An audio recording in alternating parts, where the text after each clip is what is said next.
Yeah, you can't listen to someone if you're looking somewhere else because you're going to get distracted. So look at the person. Notice their body language. There was a saying that 70% of what a person's trying to communicate is from their body language, and 20% is their vocal tonality, is how they say what they're saying, and only 10% is the words that they're actually using. So just hearing the words isn't going to help you as much as seeing the person have those conversations.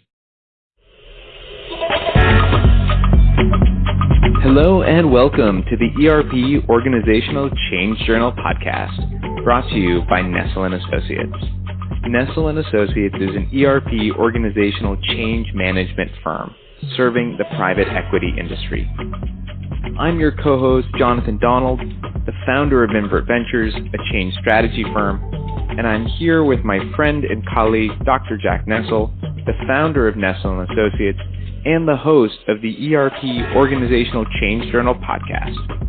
The ERP Organizational Change Journal seeks to share expertise, insight, and create effective conversation to help guide ERP organizational change to real, measurable, and verified success, expanding what we can see so we can act in a more effective way. We seek to promote, connect, and foster relationships in the ERP organizational change community. The primary purpose of this podcast is to discuss, share, and reflect upon effective and efficient ways in which to realize ERP organizational change success. We will discuss the people, process, and technological components of ERP organizational change.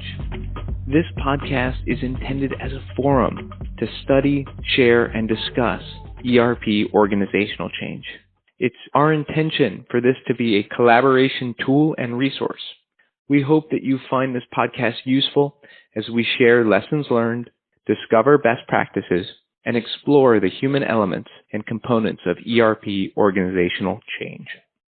In this episode, we will discuss leadership, innovation, and technology with Mr. John Rouda.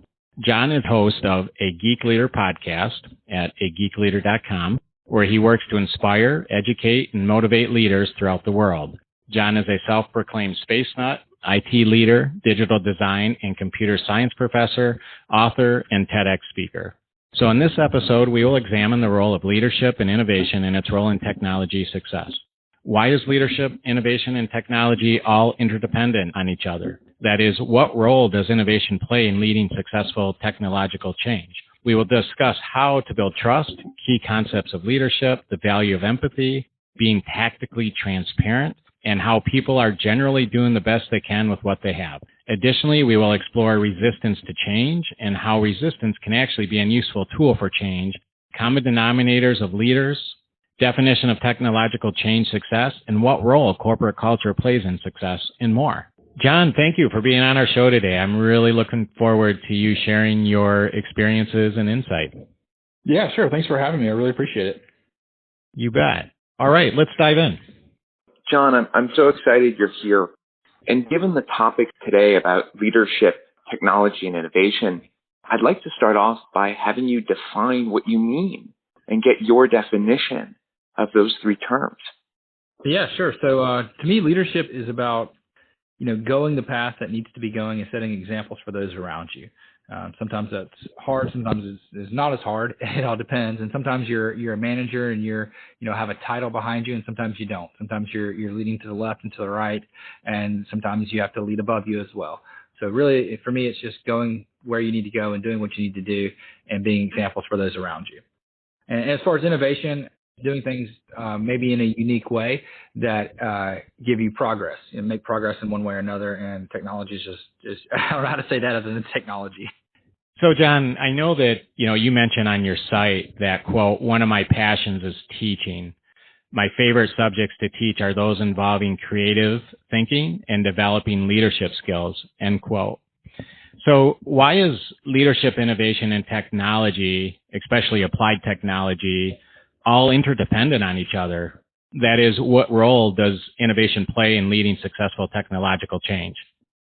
Well, I think that, if you go way back in history, you think about what was technology 50 years ago or 100 years ago. We may think that it's the telegraph or something like that.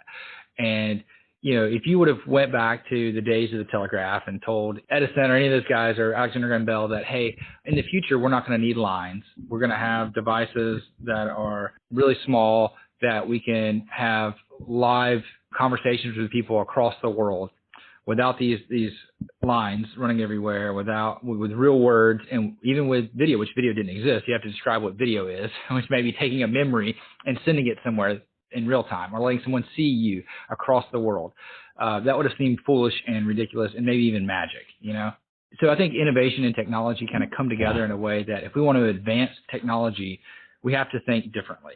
You don't want just a faster horse, right? You want a car. You want something that's completely different in order to innovate and move forward. Right. So, you provided a definition of innovation when you answered Jonathan's question, but can you elaborate a little bit more? I mean, why is innovation so important in terms of successful leadership and or successful technological change? So I want to tell this as kind of like a story. Like if you get a job somewhere, maybe you become a manager of a new team, one of the things that I found that good leaders really hate to hear is, well, that's just the way we've always done it. You hear these concepts of traditionalism, of the way we've always done it.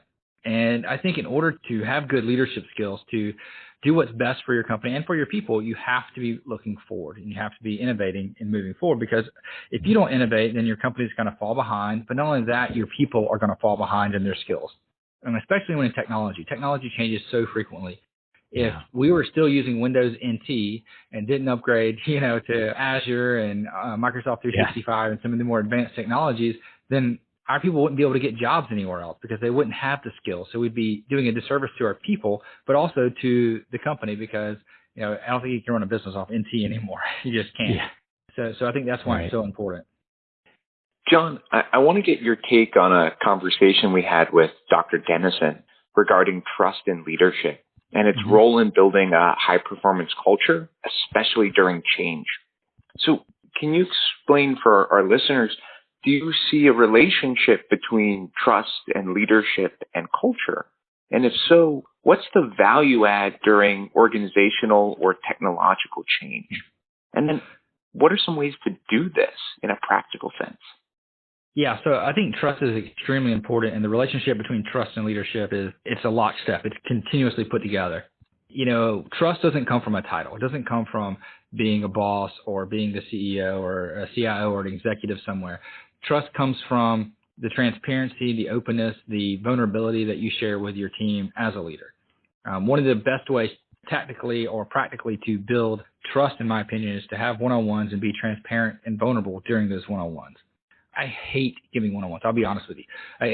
I'm an introvert. It's really difficult. I struggle doing it, but I find that it's necessary.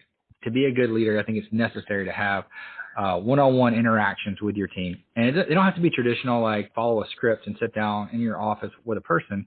My one-on-ones are walking around a pond outside of our office, and walking outside where we're on a neutral playing ground where people can be open and tell me the things that they're struggling with, and I can tell them the things that frustrate me that I'm struggling with, and let them know that you're not just their boss, but you're a person. You understand that they're not just an employee, that they're a person too. And I think having that trust that you can open up and share, and I feel like my employees, and maybe I'm wrong, but I feel like they can tell me, when I mess up, and that they know they're not going to get scolded for telling me that I'm wrong. It's appropriate. I need to know that. So we have that relationship where they can say, hey, you really screwed up on this one. Here's how you should do it better. And I think that's extremely important when it comes to leadership. So, John, I just want to highlight a few things I think I'm hearing in your answer. One is that your default style is not to actually do one-on-ones. And so that's been a learned behavior from you in order to help create the kind of culture where your employees feel comfortable to tell you things and you can continue to learn. And so there's a degree of this action creates the kind of environment. I'm really curious because I often hear leaders get this advice a lot. What are you paying attention to when you're in a one-on-one? What's going on in you as you're being vulnerable and listening to your employees and giving them the space?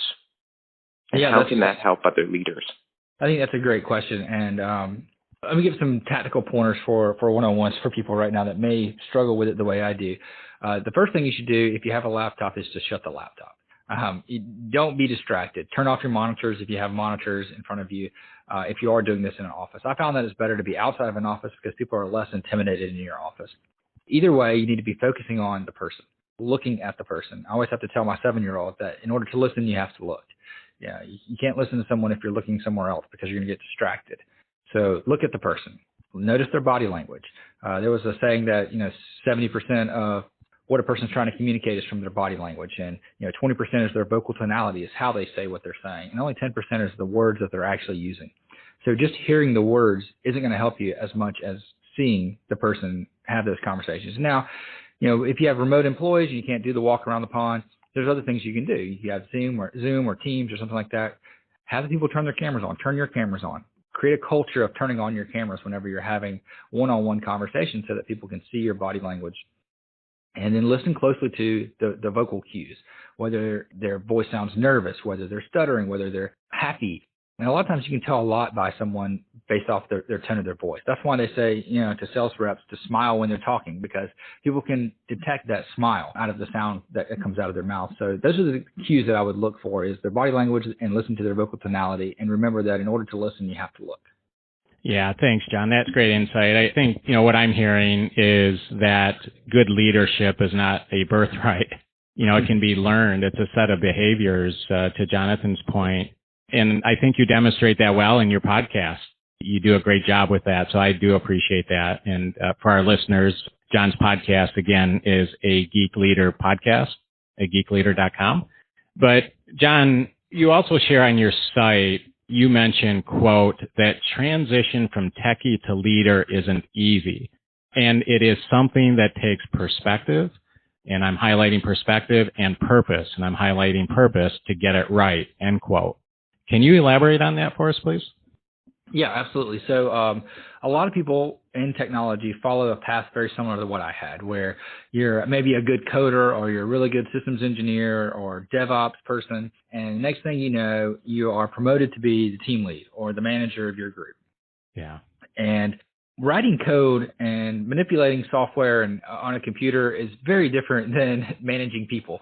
People are a unique skill set that's completely different. And for me, I struggled with that because I thought, well, I can just work harder. And, and then sometimes your ego gets in the way where you think, well, I was better at this than they are, so I should just do it myself. Mm-hmm. And you realize that that's the opposite of being a good leader. And I had to find out the hard way by having a bunch of people quit and having a really high turnover rate the first couple of years of being a manager. And what saved me was getting a mentor that was able to give me that tough love, give me that reality check that, hey, it's not just because other companies are paying a little bit more. People don't quit their job for a 5% raise. They're quitting their job because they're not happy. And a lot of times that comes from your boss, directly because of your boss. People will work for less money if they have a great boss, but they're not going to work for the same amount of money if they have a bad boss. So you got to look inward and focus on that. Purpose and perspective. So for me, is generating purpose. There was a book by Dan Pink where he talked about the 3 things that motivate people, and that was autonomy, mastery, and purpose. And when you look at purpose, for me, it was, well, what is the reason why we're doing what we're doing? And everybody has a different purpose. For me, it's, I have 3 kids and a wife, and providing for my family is really the main reason why I do what I do. Now, I could do what I do in a different field, but the reason why I choose technology, my purpose is because that's fun. It's interesting. It's exciting for me. And I want a job where I'm not bored all the time, where I'm excited to go to work. So that's why I chose that. So you have to kind of break down purpose into different things and realize what is your team's purpose as a group and also as individual, because each person's going to have a different purpose, and see if you can get to the core of that. That's what a good leader is going to try to do. And then we get to talk about perspective. We have to realize that, my perspective as when I became a manager was that, okay, well, I'm the best developer on this team, so I need to be the manager of this team. But that's not the case. I quickly learned that I was not the best developer on that team. There's other people on the team that were way better than me. I just happened to get lucky to get promoted into the management role. But if you look at your perspective, you see the lenses that you view the world through, and you'll find that everybody has different perspectives on things and different views on things. And that's why diversity is so important in the workplace, especially in technology. When you have a diverse group of people, you're going to see things from different ways. And when my team at my last company really hit our stride was when we had, it was a small team of 6 people, but we had 2 people an software engineering team that were over 50. We had people from the Dominican Republic. We had African Americans. We had females. And having a group of that all mixed together, along with, a 20-something-year-old white guy, all mixed together was really good to have those different perspectives. And we were able to see things that may be confusing to people on the website if they were over 50, but were easy for people that were 20. And we can figure out how can we make this easy for everybody? How can we make this work for everybody? Look cool for the 20-year-olds, but also be easy to use and effective for, the 60-year-olds. How can we do that? Yeah. And having those groups of people with different backgrounds and different perspectives were essential for that happening. So that's where I get into the perspective and purpose pieces. Yeah. John, that's very well said. And I think that answer is exactly why I appreciate your podcast. And I think, as you mentioned, and definitely share with others, again, that leadership is a learned behavior, and it's having that perspective and being able to take that step back and really understand what it takes to be a good and effective leader. And so far in the questions we've asked you on this podcast, you've talked about trust and empathy, innovation, purpose, really understanding diversity, really trying to understand other people's views. Those are all signs of good leadership. So I appreciate that. So since you mentioned empathy, I do want to hit on one more thing about that. I struggle with that as well. And that goes into perspective and seeing things in other people's viewpoints. And one really piece of practical advice that I can give someone that may also struggle with empathy, and just, sometimes I'll catch myself in my mind just saying, well, they just need to be smarter, or they just need to do what I say and things will work out better. What I need to do is to stop and take a minute and pretend like I am playing my movie reel of life through that person's lens. Right. Before I do a one-on-one, I'll spend 10 or 15 minutes literally saying, now, what was this person's day like? What was their commute like? In the morning, do they have young kids? Do they have to get their kids dressed and taken to daycare? And, I have one guy that, a couple of days a week, he's going to be late because he has to take his kid to camp, or, what's going on in their lives. And, if I can play through that scenario, I might have a little bit better understanding of what they're feeling right now, Yeah. So I try to spend time doing that in a practical way before these one-on-ones, just to prep me, give me a little bit more empathy during those conversations. John, I'm really loving this conversation right now. And I'm going to follow up with Jack's question, and we're going to focus on your podcast.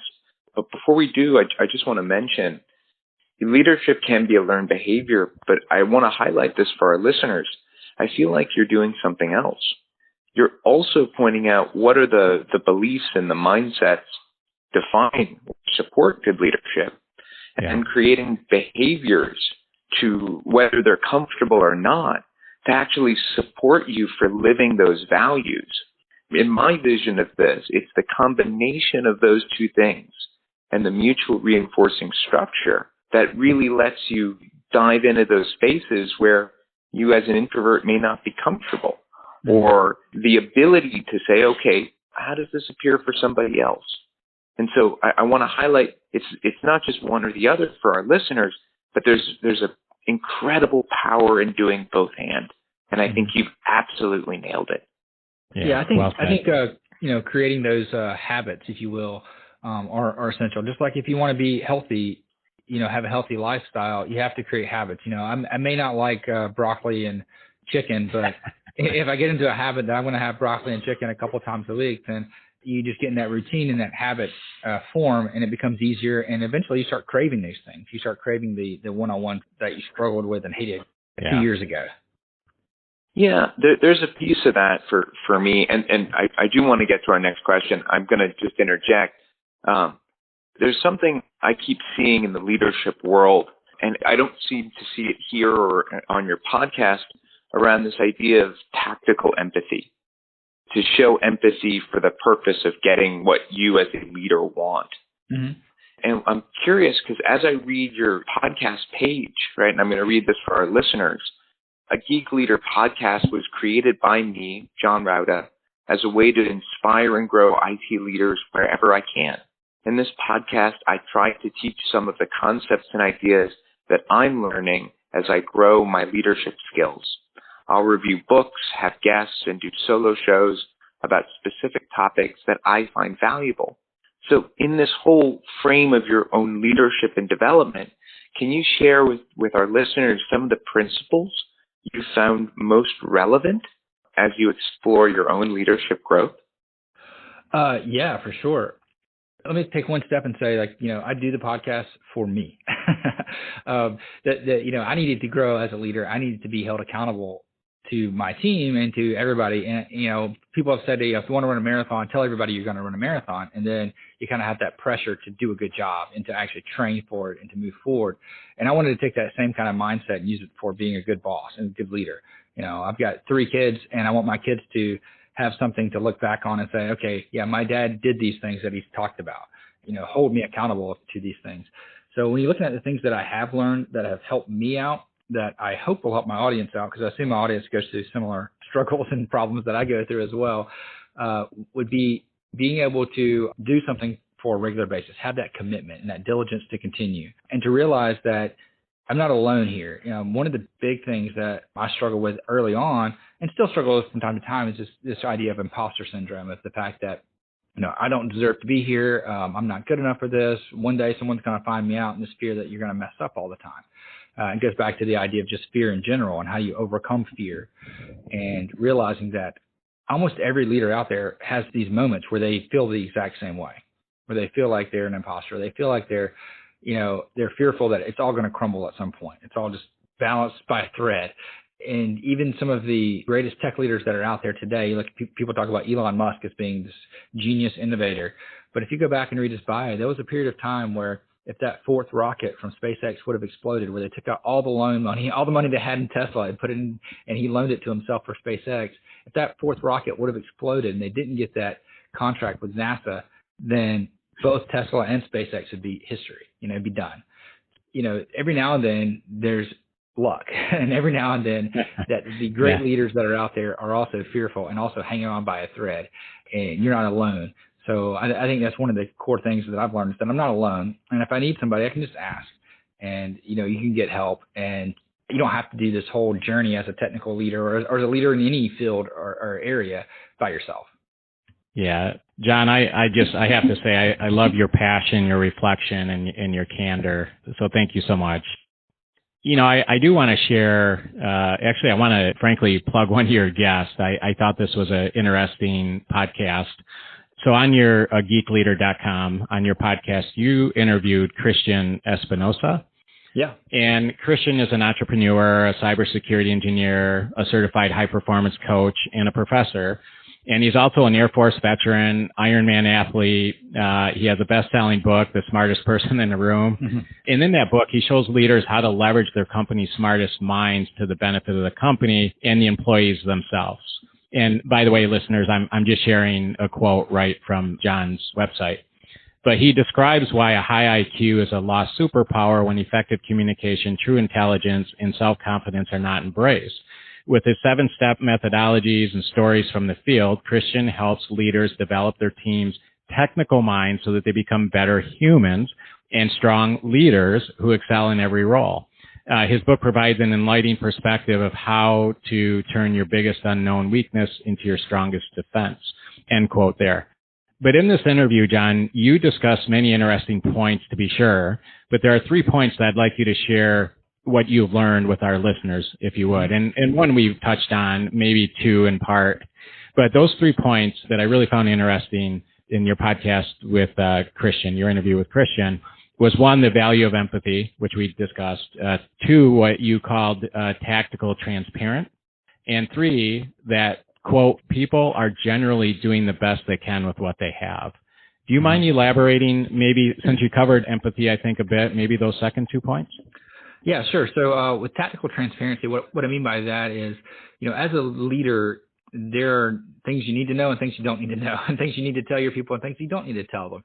But you need to be as transparent as you can without making people fearful, and I think sometimes, like I said, Elon he had no responsibility to go to his team and tell them, hey, we're going to be all out of jobs if this thing doesn't work. But, what he was telling them is that I believe this is going to work. I'm being transparent that I believe this is going to happen. But I don't need to tell them that I borrowed money from Tesla to make this last rocket, and this is it. But you do need to be transparent in the fact that, hey, this is a big deal, and people may lose their jobs if this doesn't work. But we don't have to be as fearful as all doom and gloom that it may be in reality. But I think being transparent is extremely important to build that trust. But it's also important to you don't want to hide stuff because then you forget like what you hidden. It's just not a good path to go down to. And once you lose trust, it's so hard to get back. So you've got to be as transparent as you can, but also understand that you don't have to say everything. You don't want to be a blabbermouth, and lose people's trust by also talking too much. And then the second part is, that people are generally trying to do the best that they can. You have to look at things that way. And a lot of people, depending on your mood, when you come into the office or when you talk to someone, you may assume that they're out to get you. But in reality, you have to realize that people don't want to create harm. They don't want to create friction. They don't want to, in general, I mean, there are exceptions to every rule, but for the most part, people don't want to ruin your company. They don't want to do a bad job. They want to do a good job. And if you come into every situation with the idea that they're doing what they think is right and doing things the best that they can with what they have, you're going to look at things in a different perspective. You're not going to be so critical sometimes, or other times you're going to be more. Your tone's going to change, and instead of saying, "Why did you do that like that, you idiot?" You may say something more like, "Oh, I see where you're coming from, but we could have a more positive result if we try it this way," and realize that they're trying to do things to improve the situation to be as good as they can be. Nobody wants to be a loser. We all want to be good. We want to be improved. We want to get better and better, and understand that they're not trying to mess up or they're not trying to do something in a negative way. They're really trying to improve. Yeah, and I think it's such an important, again, perspective is not to assume that people aren't living up to the standards or living up to the quality of work that you expect without first making sure that as a leader, you're providing the resources that they need to be successful, right? Yeah, so whatever form those resources may come in, I think as a leader and an effective manager to take that step back and say, hey, what can I do? I'm a resource for my team. What can I do to help them? What can I do to support their role? And I think that's an important default position to take because really that's your job. Yep, absolutely. One of the things I keep hearing in this conversation is how leaders need to show up. And Jack, I think you just modeled it beautifully with that default phrase. I want to turn now to how leaders show up when resistance occurs, and specifically technical or system or organizational change resistance. And what does it take for a leader to actually turn that resistance into a valuable tool or opportunity or moment for both their leadership, their team, and the change? In your view, is that possible? And if so, what does it take? Yeah, it's absolutely possible. And one of the things that it takes is communication. And making sure that you're sharing things. You go back to that tactical transparency idea that you want to be sharing the information from both sides if there is resistance of both the pros and the cons, the positives and the negatives. And one of the tactical things that I've seen that's really useful is being the last one to talk in a meeting as the leader. If you're the boss, don't come into the meeting chatting away. Don't tell people your ideas first, because that's just going to make everybody jump on your side and try to, be nice to the boss and agree with the boss. You want to encourage some of that resistance, some of that other viewpoints so that you can get competition. Competition is going to create the best product. And that's why, the government's against monopolies. Why monopolies aren't a good thing, because you want competition. Competition fuels advancement. And when you only have one idea out there, you don't have the competition between those ideas. So you want to encourage playful and energetic and interesting conversations and competition to move things forward. Yeah, John, the idea of listening is so important, and there's so much literature and case studies and even anecdotal evidence that that's one of a primary characteristics of many successful leaders. There's actually been a fair amount of research too, or I should say independent research articles, where they determine there are two things that are common denominators with leadership. And one is, as we've been discussing throughout this interview so far, is empathy. But the other one is communication and bidirectional communication, which means, by definition, listening and talking. And in fact, we had a guest, Bob Busey, on, and one of the things he talked about, he had mentioned this idea of deep listening. And we'll include that information in the show notes as well. But yeah, it's such an important attribute of leadership, I should say. So John, are there common denominators, or just to elaborate, I guess, on Jonathan's question, I'm going to ask a question and then allow me to maybe rephrase it in a little bit different way. But Are there common denominators or characteristics in leaders that manage successful digital change? Or to say that another way, what would you say are the most critical or even common attributes of an organization in terms of what successful leaders do best? Man, I don't really know if I have a good answer for that, honestly, other than listening and, using transparent communication. Well, I think, John, actually, that is a tough question. That's a very tough question. But you know what? I think whether it was realized or not, I think just by hearing you and your great experience and insight and your reflection, I think you've actually answered that question indirectly just from listening to your answers on the previous 7 or 8 questions. And again, that's empathy. I think that's something that I know based on, what we know of you and your podcast and as a friend and colleague. It's reflection, right? It's being able to take that step back and really kind of take a look at yourself and being able to understand how you can improve as a leader. I think that's a huge attribute and the common denominator with successful leaders. So perhaps you actually answered that question, whether you realize it or not, in a bit of an indirect way. Yeah. Jack, John, I want to jump in here because, John, I think you just helped us discover one of our next closing questions. Jack, that felt like a level 5 question to me. I loved it. John, there's another piece I think you really capture, and it's different than a lot of our guests, so I really want to highlight this. It's the both and of the behavior and the belief. Yeah. And then finding ways to put it into practice in systems where it starts to become ingrained and what that does on the cultural effects.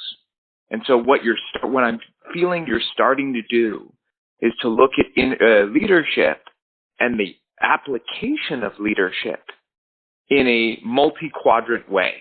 Both what's going on inside the leader, what do they need to believe, what's valued in the organization and the way they do things, how does the leader show up, his behaviors, and then how do you systematize those behaviors? And oftentimes a leadership discussion, it usually focuses on one of those 4 quadrants. And what I find really amazing here is that you've created a space to include all of them wherever they fit. And I think that gives you a real ability to meet people where they are and to put things like empathy to honesty into more than just a practice, right? It's more than just that switch on. It starts to become the way one shows up. And so you may sound totally normal to you. To me, this is a very nuanced leadership position. I think it's part of the leading edge. So I just wanted to point that out and make it really overt to all our listeners that there's something really powerful when you include all of this. Yeah. Does that make sense, John and Jack? Yeah, absolutely. That's excellent. And I do agree with you. I think and it's one of those things that comes to you without realizing it at the time, your belief. You talk about believing in the process and doing things, even though you don't do it. And, it's one of the things that I was learning in martial arts is we were talking about confidence one day, and it came to the point where people are like, what does confidence mean to you? And just, I blurted out, is doing what you need to do, well, even though you're afraid to do it, even if you're fearful and you don't want to do it. And I think leadership's that same way. We talked about at the beginning, can leaders, is a skill you can develop, or is it something you're born with? And I believe it's something you develop over time. You may be born with charisma or one of the characteristics that may come into leadership, but genuine leadership, I think, is something that's developed over time. Yeah. John and Jonathan, well said. Yeah, that's excellent. John, I want to now ask the question we were going to ask, but I really found that exchange useful. So thank you for joining me there. We had Dr. Clark on, and I just could listen to him for hours. One of the things he was talking about is that we've got a whole series of research, performance research, that provides a great deal of evidence that a lot of the ways we're doing education, leadership training, and performance improvement products simply don't work. They don't achieve the results they set out to. And as a professor of 15 years, first of all, how does that land on you? And second of all, why do you think that's the case, as presented by Dr. Clark? I agree 100%. And I'll tell you right now that I sometimes struggle with the ROI of college in general. Being that I've taught college, and been a professor for 15 years or more than that now, I'm not 100% convinced that all three of my kids will go to college, and not because of learning abilities or anything like that. They're all fine. It's because of the ROI may not be there anymore. And I tell my students the first day of class every semester that the skills that you learn in this class, the technical skills that you learn in this class will be obsolete by the time you graduate. So focus on how you learn what you learn and how you will continue to learn once you get out. With colleges in general, you have certain things you have to teach people, and most of that is unfortunately memorization. It's not how to learn. And we don't do a very, very good job of leadership in general. I know when I first became a manager, I had to go to a management training course that wasn't about leadership. It was about management.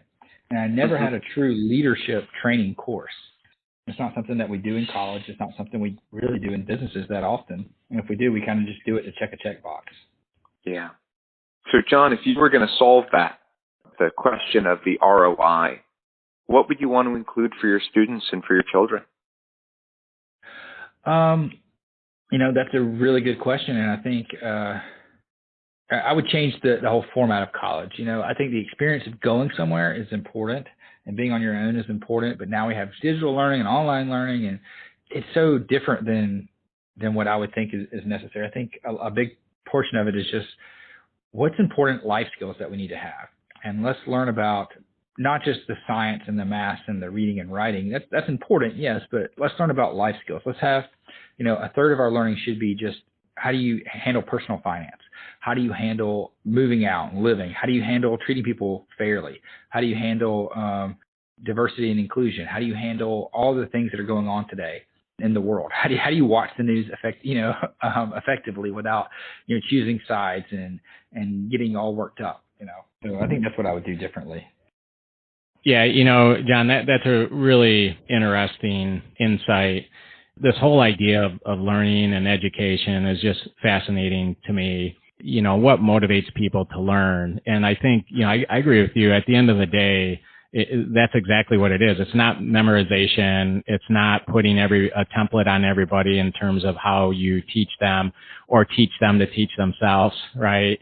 And such an important topic. We had, I hope I don't forget anybody, but we had several podcast guests that we talked specifically about learning and development. Dr. Clark and Dr. Kirkpatrick, Guy Wallace, Alex Salas, and Gary. Lots of really great guests and great minds. And so I encourage our listeners to check out some of those podcasts if you want to learn more on that topic. But such an important idea about learning. So I appreciate that. I appreciate that perspective. So, John, I have a question, and I really like to ask this question to many of our guests, and because it's very interesting to me, and the vast array of responses and how people perceive this is just an interesting topic for me. And in fact, in my own formal research and studies, this is actually a question that I would ask, and that is, suppose you're leading a kickoff meeting for an organization that is just starting a significant technology-focused implementation. Sure. How would you define and describe for them, quote unquote, success in terms of digital transformation change? What does that look like? How do you define it? How would you describe it to everybody? Oh, that's a really great question. And I think when you look at the success for some type of organizational or digital transformation change, it's got to be communicated in a way that is exciting for everyone to get involved, that listens to the concerns of everyone from top to bottom, that is endorsed by senior leadership, but is driven by the individual contributors. Yeah, great answer. I like that. John, going off of this, one might interpret this as a bit of a challenging question. It's met with deep curiosity. But how do you see the role of corporate culture play into the larger scale application or change of technology in organizations? Where do you see it? How do you see it? And what are the big challenges that you see for either not addressing it or mishandling it? Yeah, I think it's extremely important and integrated into technology when it comes to corporate culture. And, a lot of companies will talk about corporate culture, and talk is good, but action is better. And you'll hear groups talk about, oh, we have this great corporate culture. We have, bean bags in the lounge, and we have beer on tap. But that's not culture. Those are amenities. Those are, options. What are you doing with your people? What are you guys doing for fun? How communication from top to bottom? What kind of exciting things do you have going on? How transparent are you in general? And with COVID and all the things that happened in 2020 was a big year, a huge year, not just because of the pandemic, but because of social inequality and things like that, and diversity, and all these issues that kind of have been bubbling for a long time that all came to the surface that we all had to, talk about. And then remote work, and how does that affect culture? Because that's a hard one, and it's a lot harder than people think. You think, well, I can just be on Teams call or Zoom call and be fine with my team. But what about when you have some people that are in the office, some people that are remote, and those people that are remote, how are you keeping them from getting left out of conversations that just happen because people are in the office together when they're not? And how can you, as a leader, work with your culture to make sure that, people aren't being left out and they're not being excluded in a time when inclusion is so important? And, it comes out of communication, and it is totally affecting technology. And how can we use technology to improve our culture? That's a question that's still being answered. Yeah.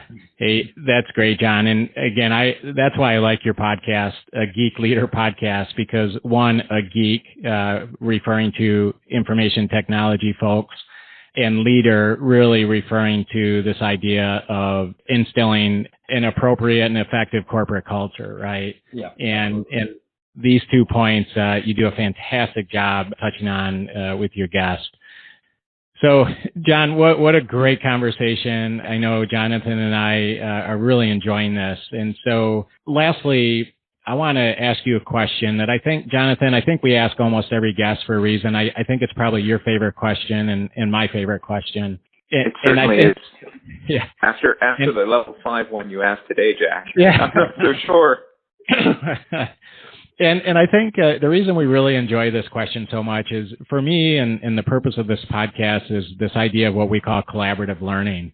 And we love to just talk to so many different people, stakeholders, different fields, different, professions, and just getting people's perspective, because I think at the end of the day, we all have something to learn from other people. Mm-hmm. So if you were going to give advice to another organization and to our listeners regarding successful digital transformation, what would you tell them?